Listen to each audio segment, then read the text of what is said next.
માફી માંગે કે ગામ સમિતિને વિનંતી કરે અને ગામ સમિતિ અને તાલુકા સમિતિ બંને ભેગા થઈ અને ગબ્બરભાઈના પરિવારનો નિર્ણય જે હશે નિર્ણય લેશે એ નિર્ણયને અમે સહમતિ આપીશું એવું આજે જાહેર કરીએ છીએ। કારણ કે નવીનજીએ કહ્યું, કેશાજીએ કહ્યું, છોરું કછોરું થાય પણ માવતર કમાવતર ન થાય, એક ભૂલ થાય।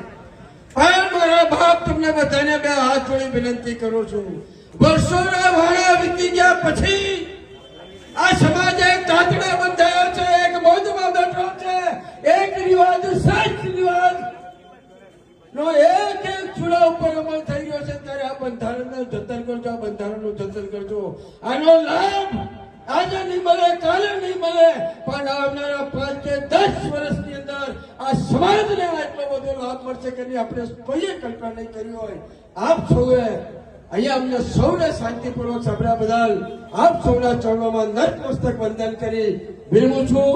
ભારત માતા કી જય, જય ઠાકોર સમાજ।